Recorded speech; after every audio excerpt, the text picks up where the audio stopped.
Hello दोस्तों, नमस्कार। स्वागत है आप सभी का आपके अपने यूट्यूब चैनल में। देखिए दोस्तों, आज है 13 सितंबर और 13 सितंबर को ग्रुप डी का फर्स्ट, सेकंड, थर्ड तीनों ही शिफ्टों का एग्ज़ाम समाप्त हो गया है। ऑल शिफ्ट में जो आपसे 100% रियल प्रश्न जो पूछे गए थे, सभी प्रश्न अपने डिस्कस करेंगे इस वीडियो में। तो एफर्ट के लिए वीडियो को लाइक के साथ कंटिन्यू कीजिएगा। लाइक का जो हमारा गोल है वो 1500 लाइक्स का है, तो सभी के सभी लाइक बटन एक साथ दबा देना। तो सबसे पहले अपने स्टार्ट करेंगे आज के तीसरे शिफ्ट के क्वेश्चंस के साथ। तीसरे शिफ्ट का क्वेश्चन आज आपसे पूछा गया था एक कि मार्च 2022 में श्रीलंका के खिलाफ 175 रन की नाबाद पारी खेलकर कपिल देव का 36 साल पुराना रिकॉर्ड किस खिलाड़ी ने तोड़ा है। तो दोस्तों देखिए दोस्तों, आपको बता दूं, इंडिया और श्रीलंका के खिलाफ, इंडिया और श्रीलंका में जो मैच हुआ था, इसमें रविंद्र जडेजा ने तोड़ा कपिल देव का 36 साल पुराना रिकॉर्ड नाबाद 175 रन की पारी खेल के। तो यहाँ पे रविंद्र जडेजा तो आपका राइट आंसर है, ऑप्शन में वही दिया था। और देखिए दोस्तों, जो ये रिकॉर्ड इन्होंने तोड़ा है ना, ये 7वें नंबर पे या फिर इससे नीचे किसी भी पायदान पर सबसे ज़्यादा रनों की पारी खेलने वाले ये खिलाड़ी बन गए हैं। 175 रन नाबाद पारी इन्होंने खेली थी और रविंद्र जडेजा ने ये पारी खेली थी मोहाली में श्रीलंका के खिलाफ पहले टेस्ट मैच में। ठीक है दोस्तों, नेक्स्ट क्वेश्चन आपसे पूछा गया था, इनमें से कौन सा एक उपधातु है। अब यहाँ पे ये वाला क्वेश्चन रिपीटेड क्वेश्चन है, और ये जो आपका करंट अफेयर का ये वाला जो क्वेश्चन आया था ना रविंद्र जडेजा वाला, ये भी रिपीटेड क्वेश्चन है। दोनों ही क्वेश्चन एक एक बार पूछे जा चुके हैं पहले ग्रुप डी एग्जाम में, इसलिए बोलता हूँ एनालिसिस को पूरा अटेंड कीजिए रोजाना। तो यहाँ पे कौन सा एक उपधातु है ये पूछा गया था। तो टोटल आपको पता होगा उपधातुओं की संख्या 7 है। Boron, silicon, germanium, arsenic, antimony, टेलेरियम, polonium. तो ये सभी क्या हैं, उपधातु हैं। अब आपसे पूछा था कौन सा एक उपधातु है, तो इनमें से जो भी ऑप्शन में था वही आपको करेक्ट करना था। ठीक है दोस्तों, क्या ऑप्शन में था मेरे को कमेंट जरूर कीजिएगा। एक क्वेश्चन आया था भूगोल से, राजस्थान, गुजरात, मध्य प्रदेश में 500 मीटर की ऊंचाई तक कौन सी पहाड़ी फैला हुआ है। देखिए, राजस्थान, गुजरात, मध्य प्रदेश राज्यों में 500 मीटर की ऊंचाई तक जो पहाड़ी फैली हुई है ना, उसका नाम है मालवा पठार। अब यहाँ पे देखिए, मालवा जो पठार है ये राजस्थान, मध्य प्रदेश और गुजरात में फैला हुआ है। इसका कुल क्षेत्रफल लगभग कितना है, 81,767 वर्ग किलोमीटर। बताइएगा मालवा पठार ऑप्शन में था या नहीं। अगर मालवा पठार ऑप्शन नहीं था तो कौन सा पठार दिया गया था ये मेरे को बता दीजिएगा। एक करंट अफेयर का बहुत अच्छा क्वेश्चन आज देखने को मिला, कर्नाटक का, जो यहाँ पे कर्नाटक से संबंधित था कि कर्नाटक सरकार ने जो विनय समरस्य जो पहल है ये स्टार्ट की है ना, ये किन के लिए की है। तो देखिए, कर्नाटक सरकार ने जो विनय समरस्य जो पहल है ये दोस्तों दलित बच्चों के लिए स्टार्ट की है। दलित बच्चे आपको ऑप्शन में दिया होगा, वही करेक्ट करना था। दोस्तों आपको पता होगा बसवराज बोमई ये कर्नाटक के सीएम है वर्तमान में। इन्होंने राज्य की ग्राम पंचायतों में जाति पूर्वाग्रह के खिलाफ जन जागरूकता अभियान के रूप में विनय समरस्य योजना की घोषणा की है। इसे औपचारिक रूप से 14 अप्रैल को डॉक्टर BR अम्बेडकर की जयंती पर लॉन्च किया गया। अब यहाँ पे इसके बारे में थोड़ा डिटेल से आपको बताता हूँ मैं। देखिए, इस पहल का नाम 3 साल के दलित बच्चे विनय के नाम पर रखा गया था, जो सितंबर 2021 में बारिश से शरण लेने के लिए कर्नाटक के कोप्पल जिले के मियापुर गांव में एक मंदिर में भटक गया था। गांव के बुजुर्गों द्वारा 25,000 रुपये का जुर्माना लगाए जाने के बाद से उनके परिवार को और भी अधिक दुश्मनी का सामना करना पड़ा था। ठीक है, और इस बीच क्षेत्र के 1500 सदस्यों ने मुख्य रूप से गनीगा समूह से दलित परिवार के अपने उत्पीड़न को तेज कर दिया जाता है, जिससे विनय के परिवार को गांव छोड़ने और कृषि भूमि सहित संपत्ति छोड़ने के लिए मजबूर होना पड़ा था। तो यहाँ पे आज आपसे ये पूछा गया था, जो कर्नाटक सरकार है इसने जो विनय समरस्य योजना है वो किसके लिए स्टार्ट की, तो दलित बच्चे, यहाँ पे इससे संबंधित कुछ ऑप्शन में आपको जरूर मिला होगा। एक क्वेश्चन आया था, इनमें से किस राज्य में अभी तक वर्तमान तक बोला गया है कि आधिकारिक भाषा जो है वो हिंदी ही है। यहाँ पे मिसप्रिंट है, हिंदी राजभाषा अभी तक है कौन से स्टेट में। ये 4 स्टेट दिए गए थे, राजस्थान, आंध्र प्रदेश, गोवा, पंजाब।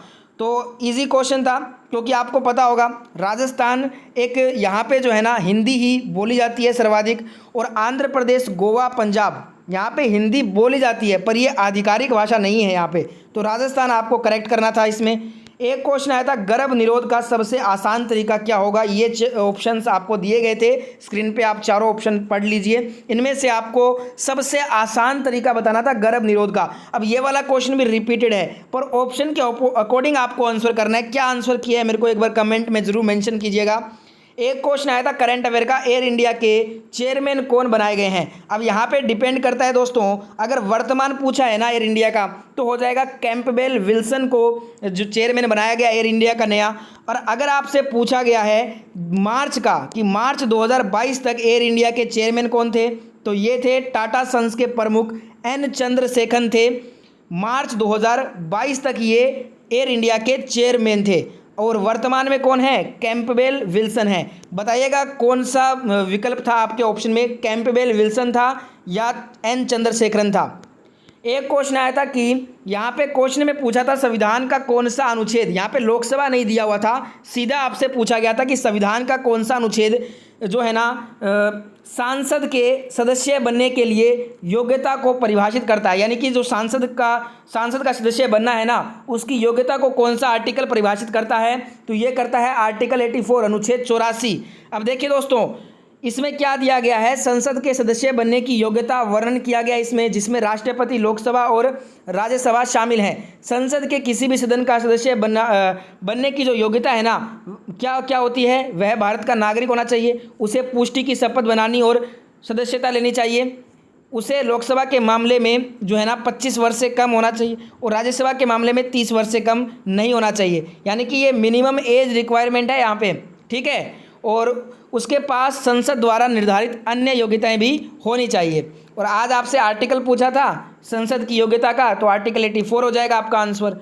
एक आया था यजुर्वेद की कितनी शाखाएं होती हैं, यजुर्वेद में कितनी शाखाएं होती है, ये पूछा था, तो 2 आंसर हो जाएगा इसका।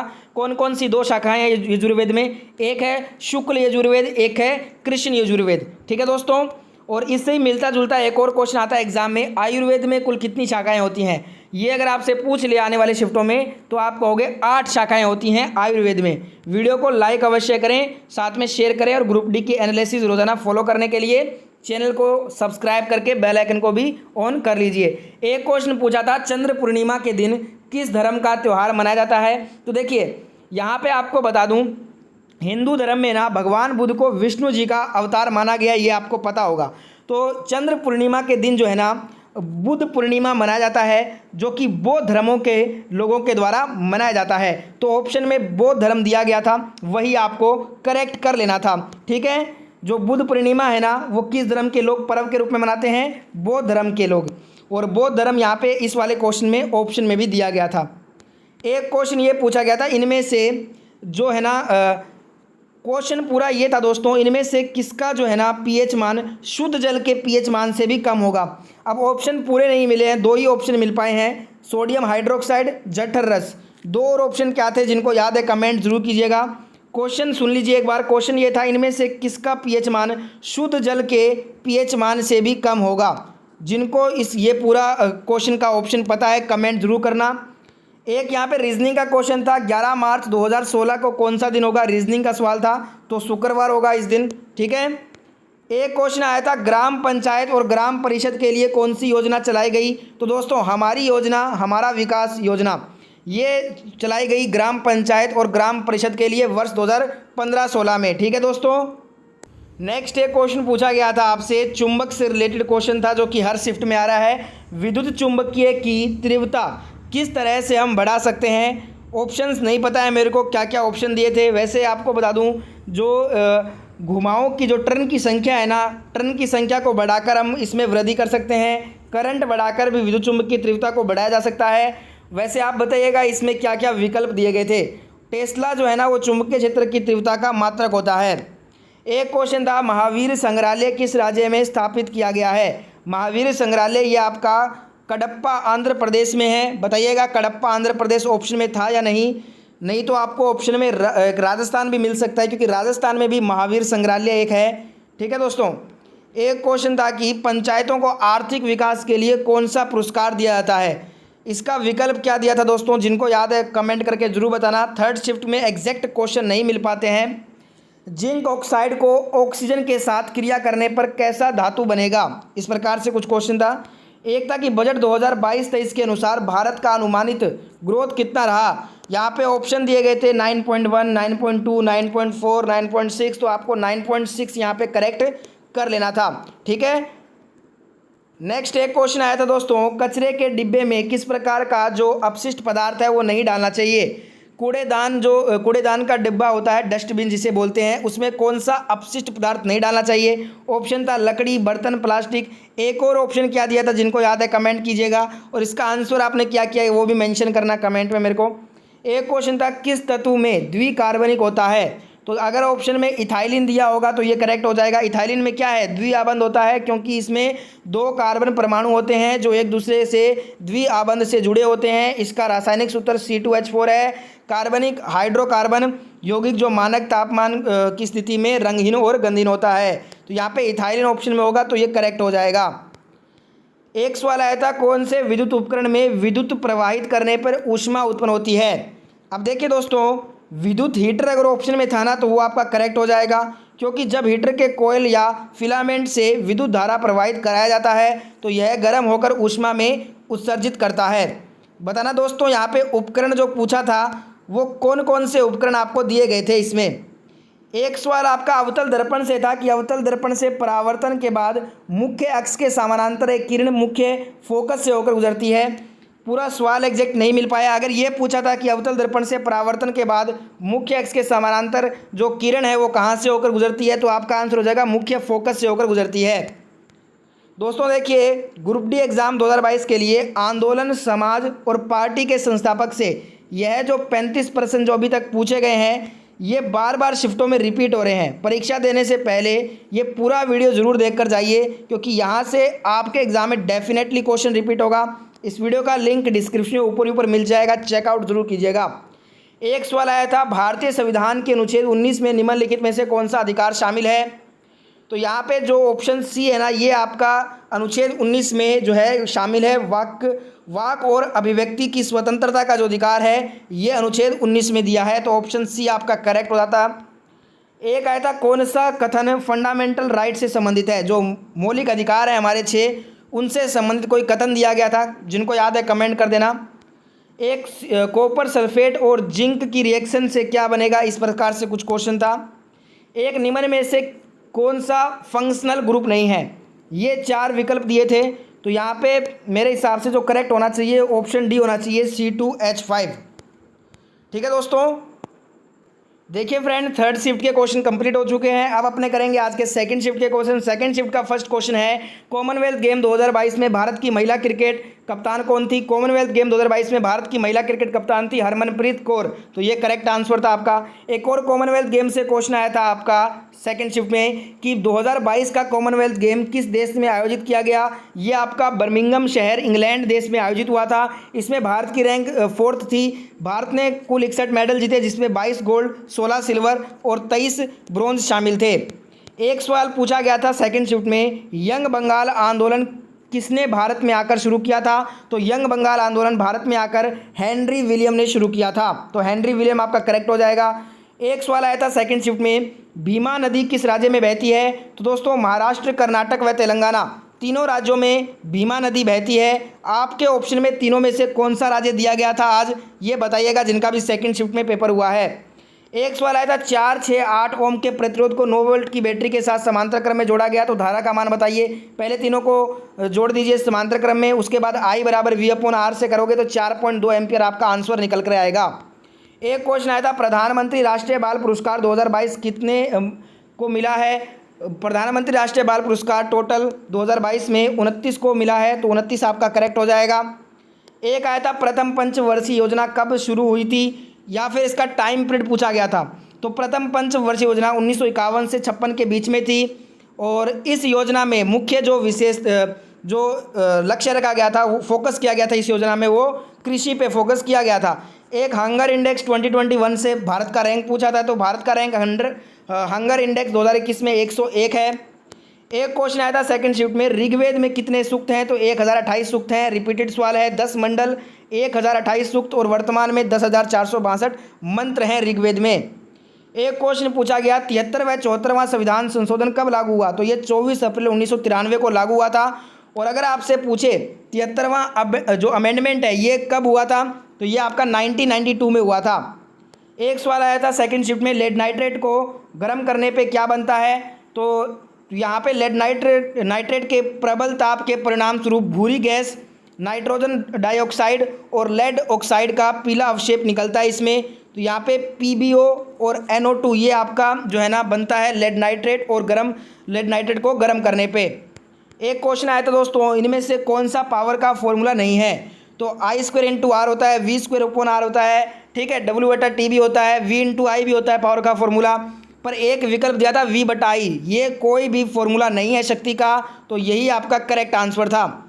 नेक्स्ट एक क्वेश्चन आया था, जीवों के संरक्षण के लिए पहला राष्ट्रीय उद्यान कौन सा था, तो ये था जिम कॉर्बेट नेशनल पार्क। इसकी स्थापना हुई थी 1936 में उत्तराखंड के अंदर।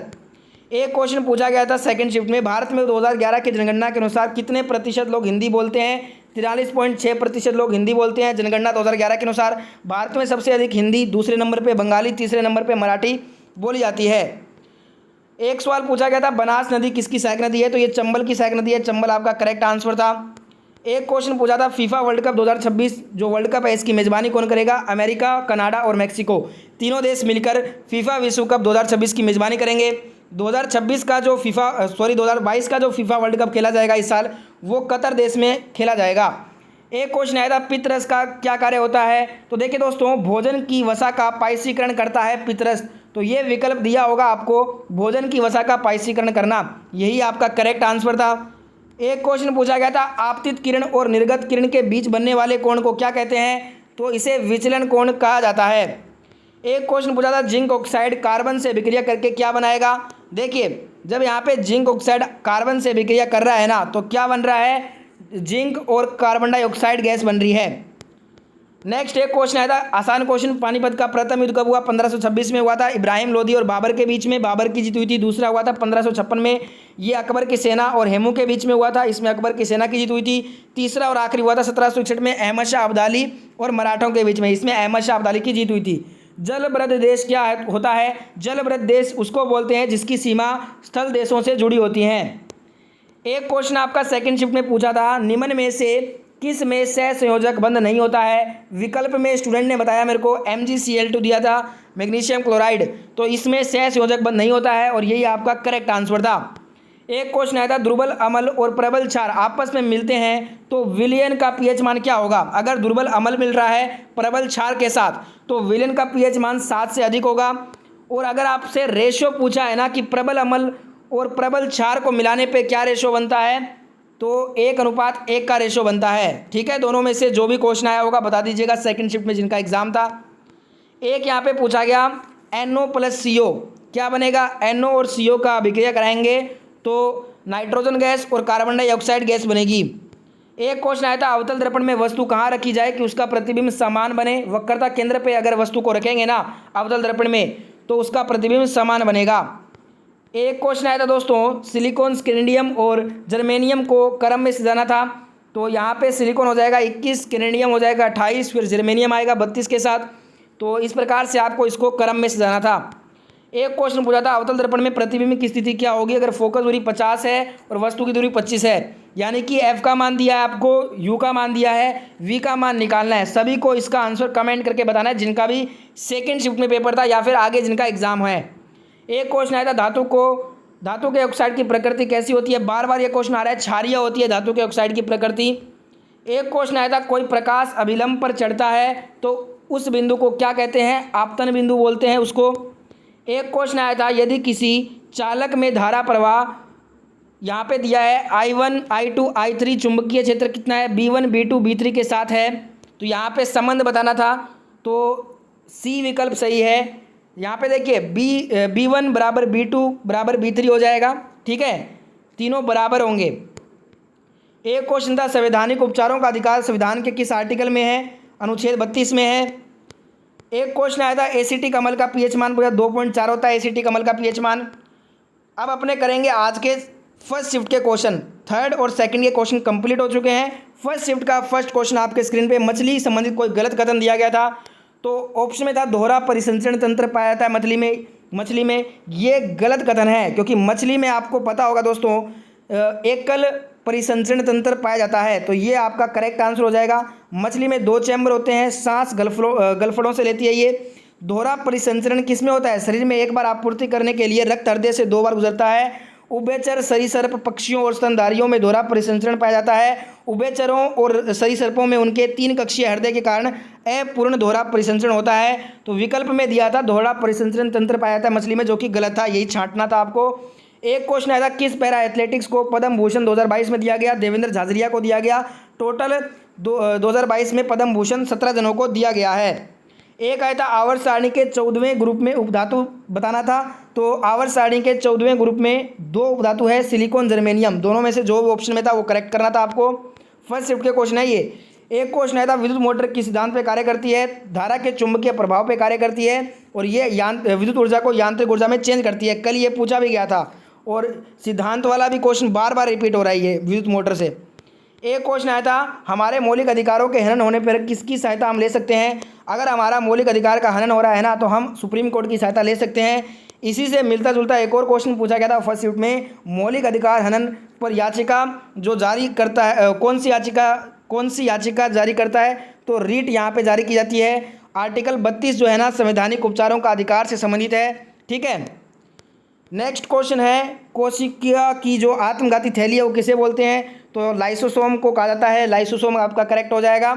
यदि वोल्टेज को आधा और करंट को दुगना कर दिया जाए तो आर पे क्या प्रभाव पड़ेगा? वोल्टेज को यहाँ पे क्या हो रहा है, आधा किया जा रहा है, करंट को दुगना किया जा रहा है, तो जो प्रतिरोध है आपका ये 1/4 हो जाएगा। ठीक है, नेक्स्ट एक क्वेश्चन आया था, देखिए आपको पता तो होगा ना, वोल्टेज और धारा में क्या होता है? संबंध समानुपाती का होता है।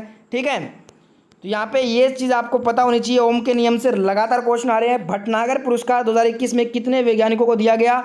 11 वैज्ञानिकों को दिया गया 7 क्षेत्रों में।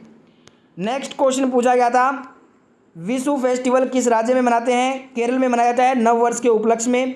कौन सा जैव निम्नीकरणीय है? तो देखिए, पदार्थ जो प्राकृतिक प्रक्रिया जैसे जीवाणु की क्रिया द्वारा अपघटित हो जाता है, जैव निम्नीकरणीय कहलाता है। जैसे कि कागज, सूती, कपड़ा, ऊनी वस्त्र, ये सभी क्या है? जैव निम्नीकरण के उदाहरण हैं। एक क्वेश्चन था, रिपीटेड सवाल, जिप्सम को कितने डिग्री सेल्सियस गर्म करने पे प्लास्टर ऑफ पेरिस का निर्माण होगा? केल्विन में बताना था। तो 373 केल्विन पे गर्म करने पे जिप्सम को वो प्लास्टर ऑफ पेरिस में बन जाएगा। एक ADSL का फुल फॉर्म पूछा था, फुल फॉर्म से काफ़ी क्वेश्चन आ रहे हैं, तो इसका फुल फॉर्म हो जाएगा आपका एसिमेट्रिक डिजिटल सब्सक्राइबर लाइन। एक क्वेश्चन जो पूछा गया था यहाँ पे कि कौन से महीने में रमज़ान मनाया जाता है? तो जो मुस्लिम कैलेंडर के 9वें महीने के अनुसार जो है ना, जो 9वां महीना होता है मुस्लिम कैलेंडर में, उसमें रमज़ान मनाया जाता है। एक क्वेश्चन आया था जो आपका, देखिए दोस्तों, ये पूछा गया था कि जो शेवारोय हिल्स है ये कहाँ पे है? तो ये ईस्टर्न घाट तमिलनाडु में स्थित है। एक क्वेश्चन आया था, सूर्य उदय या अस्त के समय लाल क्यों दिखता है? लाल रंग का प्रकीर्णन बहुत कम होता है, अतः हमें सूर्य लाल रंग दिखता है। तो प्रकीर्णन की घटना यहाँ पे करेक्ट हो जाएगा। एक क्वेश्चन आया था, भारत में प्रथम जनगणना कब हुई? प्रथम जनगणना लॉर्ड मेयो के काल में 1872 में आरंभ हो गई थी। लॉर्ड रिपन के समय नियमित जनगणना हुई थी 1881 में। और स्वतंत्र भारत की जो पहली जनगणना थी, पूर्ण जनगणना 1951 में हुई थी। एक आया था, वस्तु को कहाँ पर रखें कि उसका प्रतिबिंब अवतल दर्पण के मुख्य अक्ष के समानांतर बने? तो फोकस पे रखेंगे। एक क्वेश्चन आया था, what is petrology the study of? ये सवाल भी रिपीटेड है। पेट्रोलॉजी में किसका अध्ययन करते हैं? पेट्रोलॉजी चट्टानों की उत्पत्ति और संरचना का अध्ययन है, जिसमें चट्टानों के निर्माण में शामिल भौतिक, रासायनिक और संभवतः जैविक प्रक्रियाओं पर विशेष जोर दिया गया है। किसी रासायनिक अभिक्रिया में हाइड्रोजन का बढ़ना क्या कहलाता है? अपचयन बोलेंगे इसको। आसान क्वेश्चन, बार बार रिपीट हो रहा है ये क्वेश्चन। एक आया था, नगर निगम के निर्माण के लिए न्यूनतम जनसंख्या कितनी होनी चाहिए? 5 लाख से ऊपर शहर की अगर जनसंख्या है तो नगर निगम का निर्माण हो जाएगा। अगर यहाँ पे नगर परिषद बनाना है ना, तो अबव होनी चाहिए 1 lakh and less than 5 lakh. 1 lakh से ऊपर और 5 लाख से कम है तो नगर परिषद होगा। 20,000 या 20,000 से अधिक होगी तो नगर पालिका का निर्माण होगा। एक पूछा गया था यहाँ पे, ट्रांसलेटिंग इंडिया वेबसाइट कौन सा है? तो ऑप्शन में दिया गया था www.अनुकृति.net। ये क्या है? ट्रांसलेटिंग इंडिया का वेबसाइट है। योजना आयोग ने अनुकृति शीर्षक के तहत central institute of Indian language Mysore को अनुवाद के क्षेत्र में एक बड़ी परियोजना प्रदान की है। भारतीय अनुसंधान संस्थान का जो हेडक्वार्टर है ना, ये आपका मैसूर कर्नाटक में। ये क्वेश्चन बार बार रिपीट हुआ है आपका एग्जाम में। एक आया था परिवर्तनीय लागत के अंतर्गत क्या शामिल नहीं है, तो यहाँ पे ऑप्शन थे पैकेजिंग, डिस्ट्रीब्यूशन, रेंट, कच्चा माल। तो देखिए दोस्तों, यहाँ पे आपका रेंट करेक्ट आंसर होगा क्योंकि ये फिक्स्ड होता है, बाकी सब क्या है, परिवर्तन होते रहते हैं। ठीक है, परिवर्तनीय लागत के उदाहरण क्या है, कच्चे माल, टुकड़ा, दर श्रम, उत्पादन आपूर्ति, कमीशन, वितरण लागत, पैकेजिंग आपूर्ति और क्रेडिट कार्ड शुल्क है।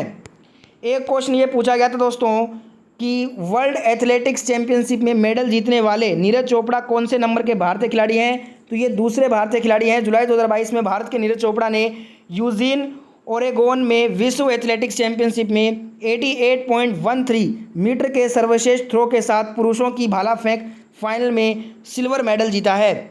नेक्स्ट एक क्वेश्चन आया था कौन सा समझाते श्रेणी में नहीं आएगा, ये 4 विकल्प थे, तो C4H8 ये समझाते श्रेणी में नहीं शामिल है, ऑप्शन डी आपका करेक्ट हो जाएगा। एक आया था क्लोर क्षार प्रक्रिया में कैथोड पर कौन सा तत्व बनेगा, क्लोर क्षार प्रक्रिया में कैथोड पे आपका हाइड्रोजन और सोडियम हाइड्रोक्साइड बनेगा। ठीक है, एक यहाँ पे पूछा गया था स्क्लेरेनेकाइमा से जो क्वेश्चन था कि डायग्राम दिया हुआ था, आपको डायग्राम देके स्क्लेरेनेकाइमा का अनुप्रस्थ सेक्शन और अनुदैर्ध्य सेक्शन बताना था। ठीक है दोस्तों, तो डायग्राम से लगातार बायोलॉजी में क्वेश्चन पूछे गए हैं। एक क्वेश्चन था करंट अफेयर का, किसके तहत वन स्टॉप सेंटर OSC योजना 1 अप्रैल 2015 से पूरे देश में लागू की गई, निर्भया फंड के तहत। एक स्कूल चलो अभियान किस राज्य द्वारा शुरू हुआ, तो ये उत्तर प्रदेश राज्य के द्वारा 4 अप्रैल 2022 को मुख्यमंत्री श्री योगी आदित्यनाथ जी ने सरस्वती में स्कूल चलो अभियान की शुरुआत की है। ठीक है, नेक्स्ट क्वेश्चन एक पूछा गया था आपसे कि कौन सी विस्थापन अभिक्रिया नहीं है, तो यहाँ पे 2 विकल्प दिए गए थे। ठीक है, तो ये विस्थापन अभिक्रिया आप देख सकते हैं, बी विकल्प गलत हो जाएगा, ये विस्थापन अभिक्रिया नहीं है। ठीक है दोस्तों, एक प्रभावी नाभिकीय आवेश संबंधी कोई गलत कथन था, तो प्रभावी नाभिकीय आवेश आवर्त में लेफ्ट टू राइट पे बढ़ता है, समूह में घटता है। ठीक है, तो कथन जिनको याद है कमेंट कीजिएगा। एक आया था होलोंग पेड़ किस राज्य का सबसे लंबा पेड़ है, तो असम राज्य का सबसे लंबा पेड़ है ये। अवतल दर्पण की विशेषता पूछा गया था, तो देखिए दोस्तों, गोलीय दर्पण में जो भाग अंदर की तरफ दबा होता है उसे अवतल दर्पण कहते हैं। अवतल दर्पण में ऊपरी सतह पर पॉलिश या कलई चढ़ा दी जाती है। एक क्वेश्चन था भोजन के पाचन के बाद आवश्यकता पोषक तत्व विटामिन का वहन किसके द्वारा होता है, तो पचा हुआ भोजन विसरण की प्रक्रिया के माध्यम से छोटी आंत की दीवार में रक्त वाहिकाओं में जा सकता है और अंतःग्रहण भोजन में मौजूद पानी परासरण की प्रक्रिया द्वारा अवशोषित होता है, तो परासरण की प्रक्रिया आपका यहाँ पे करेक्ट आंसर हो जाएगा।